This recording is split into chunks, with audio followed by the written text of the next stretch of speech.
Blue Moon is brewed with Valencia orange peel and a touch of coriander.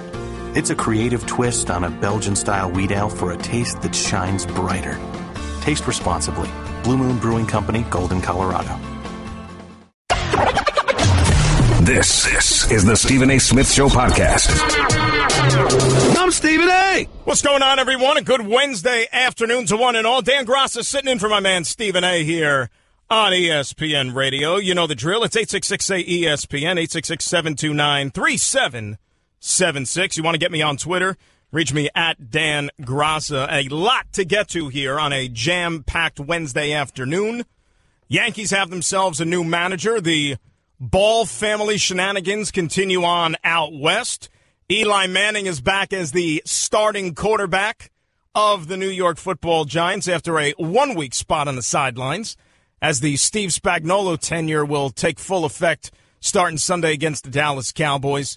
And the Knicks are back home tonight against the Memphis Grizzlies, a beat-up and battered Knicks team in a little bit of a situation in their season right now where it could go one of two ways, and we'll get into all that over the course of the program. But we'll start with the Yankee press conference from earlier this afternoon out there in the Bronx at Yankee Stadium. And the new manager of the Yankees, it's now official, Aaron Boone, met the media.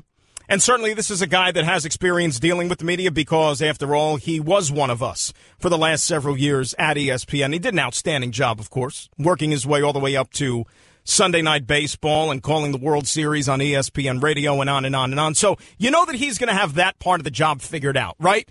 His dealings with the media, his communication, his ability to deal with the players obviously was a big sticking point and one of the reasons why he got this job and ranked so high on Brian Cashman's checklist of things that he wants from the next manager of the New York Yankees. But let me tell you something right off the bat. All right, and I don't think I'm breaking any secrets here when I say this.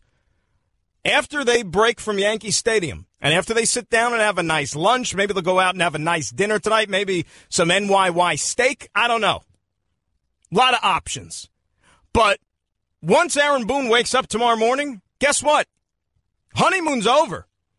It really is. The honeymoon is over. And look, there's a lot of risk and a lot of reward when you take over the managerial ranks of a team like the New York Yankees. And if your first ever managerial job is for a franchise like the New York Yankees, there's going to be pressure. There's going to be expectations. That's a given. You can write it down. That is an absolute given. And I think that it's even accelerated tenfold because of what the Yankees accomplished a year ago. Remember, this was not a baseball team that went 80 and 82, and they underachieved last year, and they went through several ruts, and Joe Girardi just couldn't pick this team up and couldn't get them to play winning baseball. None of that happened. This team overachieved last year, defied the expectations, defied the experts, and they came within one game of the World Series, right? One game of knocking off the eventual World Series champion, Houston Astros. By all accounts, that is a hell of a season. By all accounts, the manager, the guy in charge, probably should have been given a 5-year contract extension. But the opposite happened.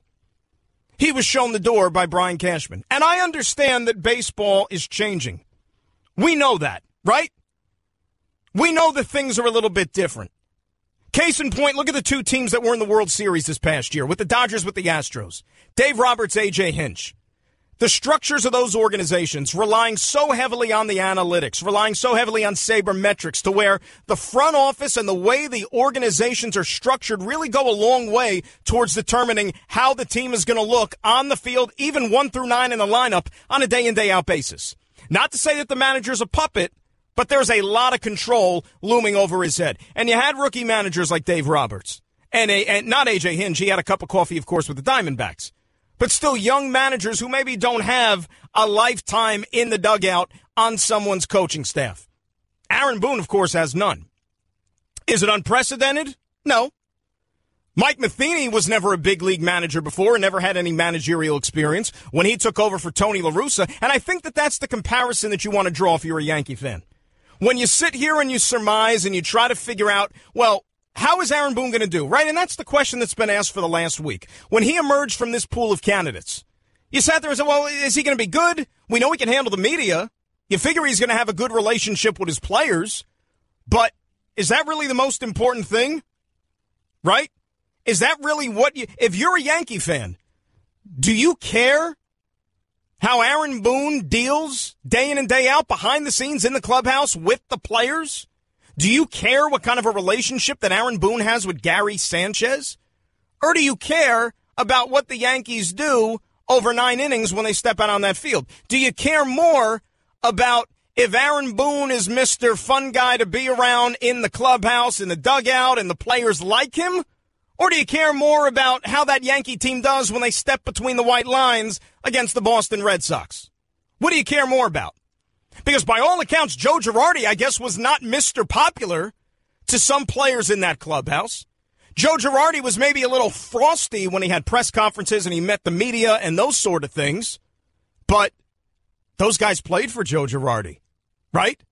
Those guys went out there and played maybe above and beyond what they were capable of doing last year for Joe Girardi. They almost made it to the World Series. They knocked off, by all accounts, a team that many favored to be the best team in baseball and go on to win a championship. A team that had won 22 straight games during the regular season. They erased an 0-2 deficit against those Cleveland Indians and went toe-to-toe with the eventual champs, losing in 7 games. That, to me, whether they hate Joe Girardi, whether there was a mutiny against Joe Girardi, that tells me that, you know what, he pushed all the right buttons when it mattered most. And I think every single Yankee fan has to be happy about that. But now Aaron Boone has to do the same exact thing. There's no easing into this job. There's no just stepping in and saying, well, you know, he's going to have a little bit of a grace period. You know, if the Yankees finish third next year and win 80, 85 games and the continued development of the young players, I think Aaron Boone will show that he's a capable manager. No. Aaron Boone, and maybe I'm being a little too harsh here, but I'm sorry. I believe it with all my heart. Aaron Boone stepping into that dugout for 2018 has one objective and one objective only. And it's a trickle down for the entire New York Yankees organization. World Series or bust. That's why you got rid of Girardi. Right? That's why you had to change managers. You got to Game 7 of the ALCS. Next step, World Series. And if Aaron Boone does not get the Yankees to the World Series, it is a disappointing season for the Bronx Bombers. Bottom line. Grace period, there is none. None. He's supposed to step in and continue what not just Joe Girardi accomplished leading this team last year. It's taken him one step further. This is a championship caliber baseball team. And you tell me, am I being a little too harsh? And if you're the Yankee fan, are those things that you really care about, how he communicates with the players? Don't you care more about how the team plays? We know they played hard for Joe Girardi. You know, this isn't a case like you heard with the New York Giants, where they didn't like Ben McAdoo, and there was this mutiny against McAdoo, and you heard all these whispers and rumors that people were quitting on him, and that the players just checked out completely and didn't want any part of playing for this guy. That wasn't the case with Joe Girardi. If it was, the Yankees wouldn't have made it to Game 7 of the ALCS. I don't know how Aaron Boone is going to do. He's good with the media. That's great. How is the team going to play? You know, is Aaron Judge going to have an MVP caliber season again because Aaron Boone is the manager? I don't know. It's almost like we're losing sight of what's important here. And I get it. In this day and age in baseball, it's different, right? Brian Cashman has a ridiculous amount of power within those walls now. And he's been on the job for 2 decades. You look around baseball, the general manager is almost the star of the organization now, not the skipper. You could count on one hand how many guys kind of hold that clout still in this sport, right? Terry Francona does out there in Cleveland. You know, maybe a couple of others, but those days are gone. You know, Joe Torre is retired. Tony La Russa is retired. Bobby Cox is retired. Guys like that, you know, you don't really have these superstar managers anymore. That's gone by the wayside. You don't even think Buck Showalter falls into that category. You know, maybe Bruce Bochy's another one because he's won 3 championships out there in San Francisco. You know, Joe Madden to a certain extent, but think about Joe Madden. He's got Theo Epstein over his head. And Theo's got a heck of a lot to say in what goes on in that Cubs organization. Yankees got to win. And if the Yankees underachieve and if the Yankees take a step back, and Aaron Boone, unfortunately, is the guy who's going to be on the chopping block here, and it's also going to fall on Brian Cashman's head. Because this was his choice. I think every Yankee fan probably would have been content with Joe Girardi coming back. And I know it's funny that, you know, Girardi was the guy that Yankee fans loved to kill before they were in Game 7 of the ALCS. But then once they made that run in October, it was, oh, Girardi's great, Girardi, oh, what a manager we have. Yeah, because you turned on him like that. And don't get me wrong, the same thing is going to happen with Aaron Boone if they don't win. 866-SAY-ESPN is the telephone number, 866-729-3776. Want to hear from you. We'll also hear a little bit from Aaron Boone and some of his comments made today at his introductory press conference. As I said, we'll get into the messy Ball family disaster out there with UCLA. We'll leave poor Lonzo alone. The Lakers got their own problems. We'll get into the Knicks, we'll get into the Giants, and whatever else here over the next couple of hours. Dan Graca sitting in for Stephen A. on a busy Sports Wednesday here on ESPN Radio. I just saved hundreds of dollars by switching to Geico. I'm so happy, I feel like I can fly. Disclaimer, you will not be able to fly by switching to Geico. This is against the laws of physics and nature. If you find yourself flying, please seek professional and or medical help immediately. In the unlikely event you find yourself flying, you might be a superhero, or a pigeon, or a superhero named Pidgewoman, who was bitten by a radioactive pigeon. If you are indeed Pidgewoman, Geico retains all licensing publishing rights in the event Pidgewoman the movie becomes a top-grossing Hollywood blockbuster. Geico. 15 minutes could save you 15% or more. You're listening to the Stephen A. Smith Show podcast. And Graca in for Stephen A. here on a busy Wednesday at 866-ESPN, 866-729-3776. Shout out to everybody listening on Sirius XM, Channel 80 as well. Aaron Boone met the media earlier today at Yankee Stadium. I found this comment kind of interesting. The question was posed to the new Yankee skipper. He had a nice job, nice cushy gig, of course, working for us at ESPN, and he was doing an outstanding job in the Sunday Night Baseball booth. Why give that up and deal with the rigors and the day in, day out of having to manage a ball club and the travel and having to meet with all us annoying folks in the media? Why would you want to give up the gig you have now and be thrown into the fire like that?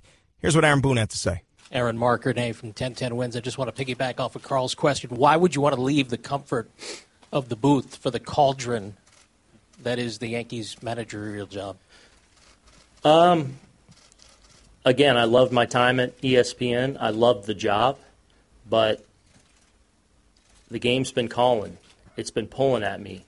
And you miss being part of that team, the competition that goes into, you know, in the end, chasing down a championship. And that's why, you know, as an athlete, that's why we play. And I just feel like the last couple of years, that desire has really started to burn again. And I want to be a part of putting together and chasing down a championship, period. You can't blame him, right? And this is a guy, look, spent his entire life in baseball, grew up in a baseball family, his father, his grandfather, his brothers, right? Played in the big leagues. He's a baseball lifer. That doesn't mean he's going to be a good manager. But I'll tell you this. If you gave me the choice and I was getting into managing, right? And he said to me, Dan, would you rather take over a team that was built to win now, that had an incredible amount of talent, or would you want to take over a massive rebuild? You know, where you're going to be having a lot of young players. You're not maybe managing a big market team, so you're not going to have a lot of resources in terms of payroll and flexibility in that regard. I would take the established power. I would take the team that's expected to win, because guess what? And any coach will tell you this. Great coaches, bad coaches. Bill Belichick on down. Greg Popovich on down. A coach is only as good as the players that are playing for him. It's the bottom line. You think Bill Belichick would have 5 Super Bowl rings if he didn't have number 12 as his quarterback? You think Greg Popovich would be tripping over championship trophies in San Antonio if he didn't have Tim Duncan on his team all those years? Phil Jackson without Michael, Scotty, Kobe, Shaq, on and on and on and on and on? No, of course not. Give me the talent. And this Yankee team is stacked with talent. I'll take that any day of the week. Now, look, the expectations are going to be that much greater. So you're expected to win. There's more pressure. I get that. But give me the players. And again, if you want to maybe use a comparison to judge Aaron Boone by as to what he's about to get himself into here, being a first-time skipper, look at Mike Matheny when he took over the St. Louis Cardinals, right? Took over a World Series champion, and Tony La Russa decided to step aside and give up managing. And Mike Matheny took over a team that went to the postseason 4 consecutive years before they've kind of come back to the pack a little bit, got to a World Series. Those are the expectations that are going to be on Aaron Boone's plate here. You must get to the Fall Classic. Otherwise, it's a disappointing season. 866-ESPN, 866-729-3776. We'll start it off today with Juan in the Bronx. Juan, you're on ESPN Radio. How are you? Hey, how you doing, Dan? Thank you for taking my call. What's up, Juan? I feel really bad for Aaron Boone, and the reason I feel really bad for Aaron Boone is because the Yankee fans, they're delusional. I've lived in the Bronx. I was born and raised here, and it's like you can never do anything good. They have the shortest memory, and it's just horrible in that sense. The other thing is, I don't see the Yankees making the playoffs next year. Why not? That's just the reality. The reason I don't see them doing it is because Aaron Judge had a monster year. Is he going to do that again next year? Brett Garner, the same thing. Didi Gregorius also had an incredible year. And CeCe Sabathia went 10-0 after a Yankee loss. That team is built for the postseason. Remember, they didn't win the division. They were basically a wild card team. They were down 3-0 in that wild card game. Like, it's not a clear cut that they make in the playoffs. Well, I mean, you could say that every year, Juan. And look, I thank you for the phone call. As we've seen, though, in baseball, you don't have to win a division. So I wouldn't use that as necessarily as a strong argument that that's why the Yankees are doomed in 2018. All right, we've seen wild card teams get red hot and go all the way and win a championship. All right, the Yankees came that close themselves this past season. And if you want to talk about home field advantage, Houston Astros won Game 7 of the World Series in L.A. Last year, Chicago Cubs won Game 7 of the World Series in Cleveland. All right, so home field advantage doesn't necessarily play a big part. Now, if you want to believe that Aaron Judge is not going to have as good a season as he did last year because it's almost impossible, because he was Babe Ruth at times, fine. But remember, Greg Bird missed most of the season. But when he was in there, he showed you that he's pretty good. If Greg Bird could stay on the field, you're going to get a lot of production out of him. Gleyber Torres is going to be back in the mix next year. You've heard people say it all the time. For all intents and purposes, this Yankee team that you saw in 2017, even with all that young talent, might be the worst Yankee team they put on the field in the next 5-6 years. Because they have a litany of talent in the minor leagues. And oh, by the way, let's not preclude them from being active in the free agent market. On the trade front, you name it. Brian Cashman, they're not going to rest. They're going to try to improve the ball club. Mike in Staten Island, you're on ESPN Radio. Hey, Mike. Hey, how are you? Good afternoon, Dan. How you doing? Good, Michael. What's going on? Not much. Just wanted to touch on the Boone thing. I mean, yes, it is not like the Yankees, but think about it. They're gonna probably go after a very experienced bench coach to help them out throughout the season, and like you said, throughout the trade deadline, free agency, still a lot to be played. I mean, I think they may make the playoffs, but 162, it's far from April to October. Right. I'm really, Mike, and I thank you for the phone call. I'm really surprised, and again, this is just our first couple of callers, that the bar has been lowered that much. Now, I'm curious, and you could tell me, is this all because they have a new manager, because they have a guy who's inexperienced at the helm, and that's going to doom them that much? Again, Joe Girardi I thought was a really good manager, and clearly he got a raw deal with how things worked out with him in the organization at the end of last year. Completely a raw deal. But just because you have a new skipper, you still have all those players. You still have all that talent, and at the end of the day, that's what matters, right? And this is a question that I don't know if there's really a concrete answer for. How many wins and losses is the baseball manager responsible for, right? I think football, more than any of the major sports, clearly the coach can make that big of a difference. Football's number one. Where does baseball rank on that list? Remember, you play 162 games. Right? If a guy sends... See, here's the problem. If you're a baseball skipper and you send, one of your top starting pitchers out to the mound on his day to pitch, and he just doesn't have it. He doesn't have it, and he gives up 5 runs in the first inning. You know what? You're facing an uphill battle, and you might not win the game. Is that the manager's fault? Right? The pitcher goes out there, he doesn't have it. Is that the manager's fault? No, he gave the ball to the guy that he's supposed to give the ball to. How does that fall on the manager? So I don't know really how to quantify all those things. I guess we'll find out here over the course of the season. But if you think the Yankees are not making the playoffs next year, forget about not making the playoffs. This is a team that's going to be favored to go to and win the World Series. You're really banking on a lot of guys having come back to the pack performances next year. And I don't necessarily buy it just yet. Still a lot more to do. 866-ESPN, 866-729-3776. It's Dan Graca in for Stephen A. here on ESPN Radio. Guess what? You're in the middle of the Stephen A. Smith Show podcast. Damn it, I mean it! Dan Graca in for Stephen A. today on a busy Wednesday. It's ESPN Radio, 866-SAY-ESPN, 866-729-3776. You can tweet at me as well, at Dan Graca, Graca. Let's say hi to Dalton in Jersey City. Dalton, you're on ESPN Radio. How are you? Hey, Bruce. Hi. How are you? Good, Dalton. What's going on? What's your thoughts on Joe Girardi's firing? My thoughts on Joe Girardi's firing? I don't think it was anything performance-related. Wouldn't you? Yeah, I think it was. How so? Because I think he performed well. Oh, he performed well. So then why would it be performance-related then for him getting fired? Because the Yankees are a franchise that always likes to win. Okay, so you think that the Yankees underachieved last year by going to Game 7 of the ALCS? Yes. What were the expectations for the Yankees at the beginning of the season? I don't know. They had one of the best, really good team.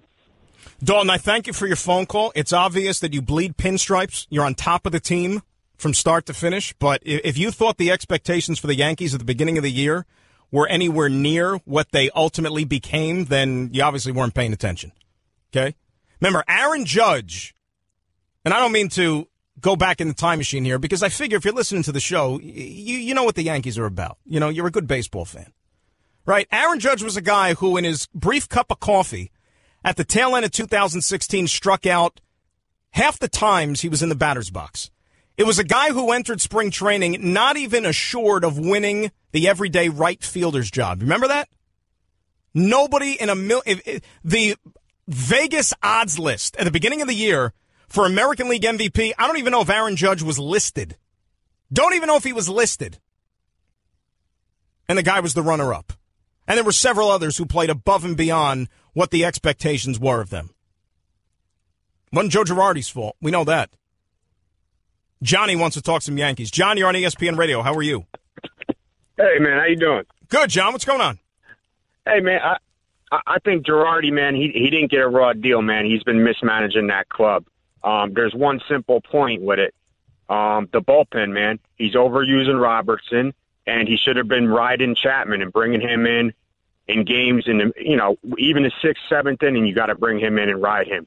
He's babying him for no reason at all. And that's why he got fired. But he should have been fired. But, Johnny, let me ask you a question. If you thought he was babying Chapman, okay, what about when he actually did something that maybe most managers wouldn't do, especially when you have a closer like Chapman who was getting paid a record sum of money for a closer position? Remember when he removed him from the closer's role there in the middle of the summer? It's irrelevant, though. I mean, you bring him in for 2-3 innings if you have to. But if it's irrelevant, though, see, that doesn't make any sense, though, John. How can you say it's irrelevant? You also got Bettensis, too, who's a closeout guy. Well, wait a second. First of all, his name, Johnny. First of all, his name is Betances, not Bettensis. I don't know who that guy is. But Betances couldn't get anybody out at the end of the season. What was he supposed to do? Keep throwing him out there? He couldn't get me out. That's why he didn't pitch. That's why he didn't pitch in the division in the championship. John, you're contradicting yourself. You're saying he should have pitched Chapman more when there was a time when Chapman couldn't get anybody out, and you're also saying he should have pitched Betances more when he couldn't get anybody out. What did you want him to do? Nah. Bring Chapman in. Bring Chapman in when you have the lead in the 6th and 7th inning to get that final out. You don't bring Robinson in with bases loaded trying to get 3 outs. John, Chapman was gassed. Thank you for the phone call. Chapman, remember in spring training, way back in spring training, Chapman told the media, you know what? I'm a little worn down from the way Joe Madden used me when he went all the way to the World Series with the Cubs in the month of October. And he went through his ruts this year with the Yankees to where he couldn't get anybody out. And Girardi did something that most managers probably wouldn't have been able to get away with. Sitting down Aroldis Chapman, who was getting paid more than any closer in the history of baseball. You give him credit for that. I mean, seriously, when are the Yankee fans going to give this up about Joe Girardi and the stupid bullpen and what he did in the 6th inning, the 7th inning? The guy got to 1 game of the World Series with a team that wasn't supposed to do anything this year. I mean, gee whiz. You know, when in the last 3-4 years, when this Yankee team really didn't accomplish much, when during those seasons were the New York Yankees supposed to win a championship? Tell me, what were the years? When did the Yankees underachieve? I mean, even in 2015, when they made it to the wild card and they got blanked by Dallas Keuchel, think about that. That team probably wasn't even postseason caliber. And all the garbage that he had to deal with, from the Alex Rodriguez situation on down, and the fact that he kept the team together. You know, you're not going to win every single season. It happens. And especially when you come off a run like the Yankees had, eventually you got to turn over a new leaf and bring some young guys into the system. And I think he did that brilliantly this year. They became a championship caliber team under his watch. Hey, like I said, you think Aaron Boone's got all the answers? If they think Aaron Boone is the reason that they're going to start winning or win further than they did this year, I can't wait to see it. Dominic in Brooklyn, you're on ESPN Radio. What's up, Dom? Hello? What's up, Dom? How are you? Hey, what's going on? Yeah, I wanted to say that I think the Girardi firing, it kind of reminds me of when the Giants got rid of Coughlin for McAdoo, and we all know how that turned out. And well, you hope that he's not another Ben McAdoo. I mean, let's be honest. if Aaron Boone is another Ben McAdoo, you know what? I'll save you a lot of time. You don't even have to watch the games because that'll be a disaster. But that's exactly what it reminds me of. It's like you're going to get rid of a coach that's proven, that's shown, you know, what he can do.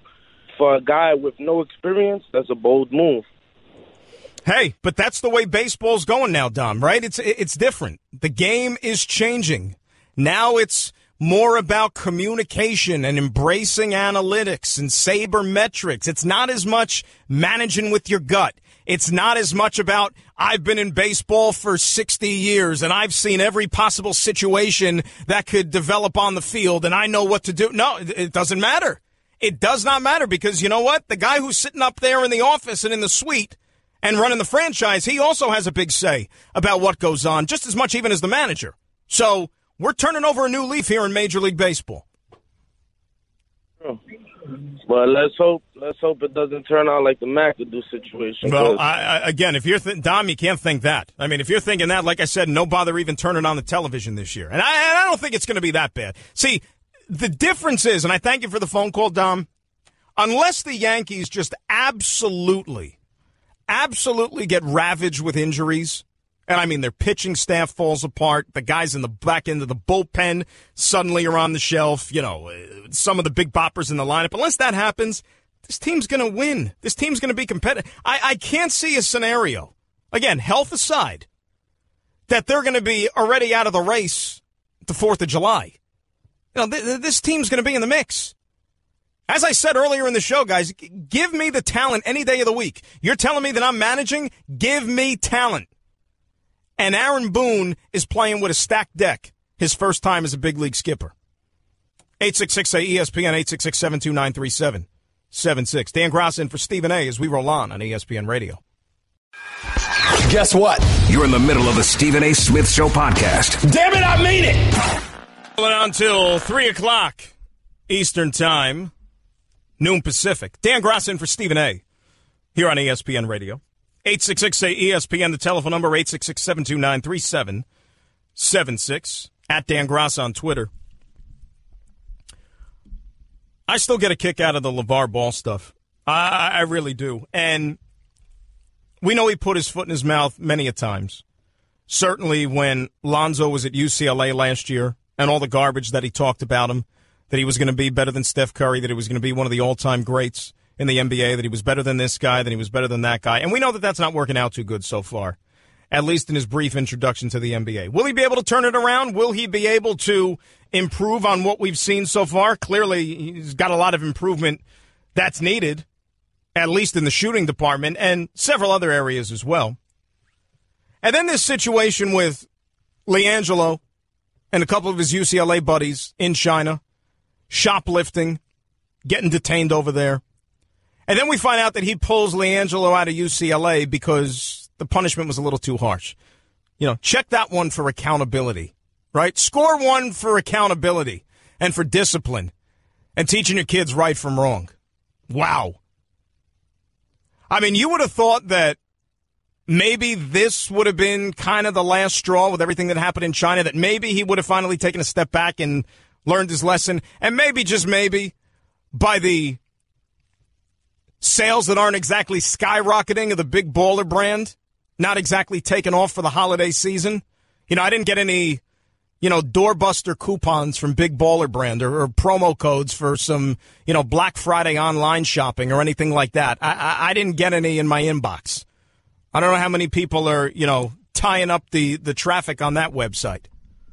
But to make a long story short, he's got his agenda, right? He's got his theme, and he won't give it up. And you admire him from that. If you're going to go down, you go down swinging. If you're going to try to sell crazy, then you know what? You sell it until you just can't sell it anymore. And as long as there's people out there willing to sit there and hear your garbage, then there's going to be a platform and a place for him. Like the other day when he was on with Chris Cuomo on CNN. Take a listen to some of this stuff. We got the NCAA holding back where they waiting 2 and 3 months to tell him if he can play or not. That's one of the main reasons he went to UCLA, is to play basketball. That's his passion. And for them to prolong this and go on and on, it's ridiculous to me. It's been long enough punishment. Says who? I mean, we got to hold it. Look at these. These coaches is making a grip of money. We got to be mindful now that they could be under this too, on the fact that they got to hold a little accountability. Okay, over there in China, they dropped the charges. Lucky for you. Okay, I think the boys have learned their lesson. Yes, they learned their lesson. I'm always lucky, so that's okay.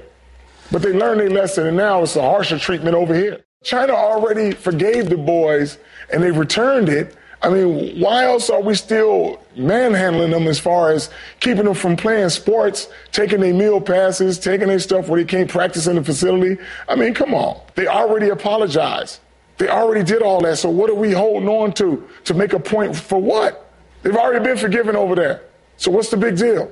So I'm saying is, let's get back over here and start their lives back. I think they had enough. You know what the funny one to me was, and we didn't have it in that clip there, in that little snippet that we played for you? I liked it when he actually had the nerve to blame the folks at UCLA, the adults that were with the team in China, for their indiscretion and for them going out there and shoplifting. He blamed the adults. He blamed the school. I mean, are you kidding me? And look, it's easy. The NCAA is an easy target. I get it. All right, and I'm as critical and as hard on the NCAA and on college sports as governing body than anybody else out there. I agree with you 100%. So in this case, you know what? If he has, let's say, one crutch to fall back on and he wants to blame the school and the NCAA and the structure and all that stuff, fine. You know what? I might be able to meet you halfway there, but not with this. NCAA has nothing to do with this. The NCAA didn't go steal in China. UCLA, Steve Alford, they did not go steal in China, right? They didn't do this. It wasn't a setup. You think that UCLA, hired some guy to follow these kids into the store and to put merchandise in their pockets? Kind of just slip it in there when they weren't looking, so maybe they'd get caught and they would be able to free themselves of the Ball family burden on UCLA, even though we know that Steve Alford and everybody at the school are doing cartwheels when they found out that he pulled LiAngelo out of the school. I mean, they had a party. They were shooting off fireworks in Pauley Pavilion, for crying out loud. Indoors, which is very dangerous, and I don't recommend that to anybody. But they were thrilled. But you know what? We asked the question, when is this guy going to learn? When is this guy going to get it? When is this guy going to wise it? I think the answer's never. Really, I think it's never. And he's running out of bullets. He really is. Okay, because he talked up one kid that he was going to be the greatest thing since sliced bread in the NBA. He talked about LiAngelo, how he was going to make this tremendous impact at UCLA and be a bona fide star in the NBA. And then now he himself, that sage basketball tutor that he is going to develop LiAngelo and make him a high first-round draft pick and an NBA superstar. Let's see how that one turns out. I wouldn't exactly bet the ranch on that one either. And then who knows what young LaMelo's going to become. If I'm LaMelo, I go get my name changed. That's what I do. I try to distance myself from, the Ball family, period. I don't know, go find religion or something. Come up with, a new professional name, a stage name, one of these entertainers or something like that. Maybe just go, with one. Maybe just call yourself LaMelo. No last name, nothing. LaMelo. And then people maybe will forget that he's part of the Ball family, because that's the only shot he has. It's the only shot he has. You thought that he wasn't doing Lonzo any favors. What about the trickle-down effect to the other boys? It's the same thing. But don't think that it's UCLA's doing. Or blame the adults. Learn right from wrong. Take some responsibility. It's an hour. We got one more to play with. Dan Graca in for Stephen A. It's ESPN Radio. That's just a sample of what you'll hear on the Stephen A. Smith Show. Weekdays at 1 p.m. Eastern on Sirius XM Channel 80 and the ESPN app.